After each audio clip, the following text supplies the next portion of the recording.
हम अभी किसी से कह रहे थे कि भैया तुम्हारा अगर रोआ एक रोम गिरने लगे तो तुम उसे रोक नहीं सकते। ये तुम पुत्र कहते हो कि हमारा पैदा किया हुआ है, भला कर सकते हो तुम अपने शरीर का एक रोम भी सुरक्षित नहीं रख सकते कि अब ये रोम नहीं गिरना चाहिए, नहीं गिरेगा, नहीं वो गिर जाएगा। इतनी अंगुली कट गई तो तुम नई अंगुली नहीं पैदा कर सकते कि मैं नई अंगुली, ये पुत्र कैसे पैदा कर लोगे? अभी किसी से प्रश्न पर उत्तर दिया। तो अपनी सामर्थ्य समझ में आ जाती है। ये दैन्यता, ये विनम्रता बनावटी नहीं है, अपनी सामर्थ्य समझ में आ जाती है। तिनके की क्या सामर्थ्य, वायु ने उड़ाकर उसे मंदिर की चोटी पे बैठाल दिया। अब तिनके से पूछो, यार बड़े भाग्य तुम्हारे, बड़ी तपस्या की, ऊपर आके बैठ गए, तो क्या कहेगा? भैया तुम नहीं जानते हो, मैं तो चरणों के नीचे पिस रहा था, ये वायु की कृपा हुई कि उड़ा करके मुझे यहां बैठा दिया। कृपा, जब कृपा का परिचय मिलता है तो अहंकार नहीं रह जाता, ये अहंकार गल। और जब तक कृपा का परिचय नहीं मिलता तब तक मैंने ऐसा किया, मैं ऐसा करूंगा, मैं ऐसा करके दिखा दूंगा, मैं और है, कुछ नहीं कर सकता। क्या सामर्थ्य है? एक श्वास भी हम एक्स्ट्रा में नहीं ले सकते। अगर मालिक ऑफ कर देना तो हम ऑन नहीं कर पाएंगे कि एक श्वास और ले ले। तो फिर क्या सामर्थ्य हमारी? अच्छा, हमारी क्या सामर्थ्य? अभी वो श्रवणेन्द्रिय तो सुनाई देना बंद, नेत्र दिखाई देना बंद, वाक बोलना बंद, अभी दिल की खत्म। बोलो सामर्थ्य क्या है? तुम कुछ रोक लोगे?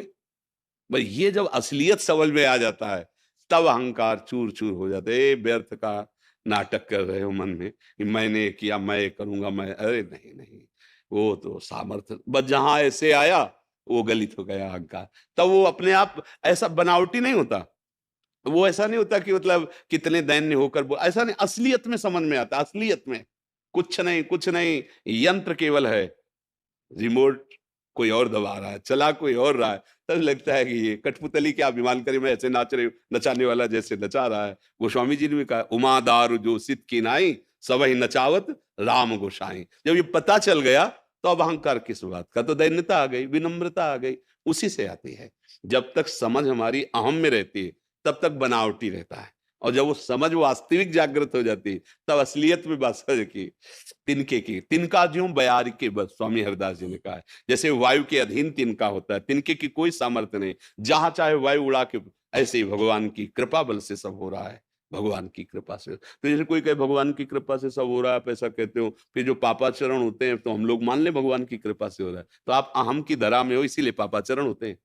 भगवान की कृपा बल का जब प्रादुर्भाव होगा तो अहंकार गलित हो जाएगा। जब कर्ता और भोक्ता ही नहीं रहा तो पापाचरण किससे होगा? अहंकार में ही कर्ता भोक्ता है। अहंकार विमूढ़ आत्मा कर्ता हमिति मन्यते, भगवान कह रहे हैं मैंने ऐसा किया, मैं ऐसे भोगा, मैं ऐसा भोगूंगा, मैं ऐसा करूंगा। अब वो अहंकार ही चला गया। जब कृपा का परिचय मिला तो फिर अपराध वाली बात ही नहीं रह गई। उसी अहंकार से ही सारे भोग, सारे कर्मों का अभिमान होता है, इसीलिए उसको भोगना पड़ता है, दंड या सुख आदि, स्वर्ग आदि के। लेकिन जब कृपा का परिचय हुआ तो जीवन समर्पित हो जाता है, बिक जाता है, प्यार में प्रभु के बिक जाता है। जैसे रूप लाल हित हाथ बिकानी, निधि पाए निज। आप तो परमानंद का अनुभव, प्रभु के आश्रय में तन मन प्राण प्रभु को समर्पित। तो अब ये बात, तो ये जो विनम्रता है, दैन्यता है, ये पढ़ने लिखने से नहीं आती है, ये आती है भगवत कृपा से। जब हमें साधु संग मिलता है, भजन करते हैं और शुद्ध ज्ञान होता है, तब समझ में आता है अरे ये तो हम व्यर्थ का मान रखे हुए थे, मैं ऐसा कर लूंगा, मैं ऐसा कर लूंगा। नहीं नहीं नहीं नहीं, प्रभु प्रभु करुणा निधान प्रभु, बस वो आप गलित हुआ। सो असली दैन्यता है जो भगवान के भक्तजन है ना, आप देखना, जो आंतरिक समर्पित जन है।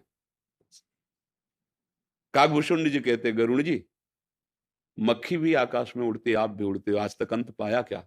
पर सब अपनी सामर्थ्य के अनुसार उड़ते हैं। ऐसे ही वो असीम अगाध ज्ञान समुद्र, असीम बल समुद्र, रूप समुद्र, कोई पार नहीं पा सकता।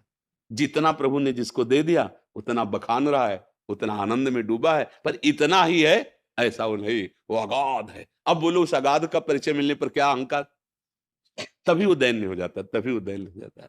कहते हैं ना, जो ऊंट पहाड़ के नीचे जाता है अहंकार जब भगवान के चरणों के नीचे पहुंचता है तब समझ में आता है अरे कुछ नहीं, कुछ नहीं, ये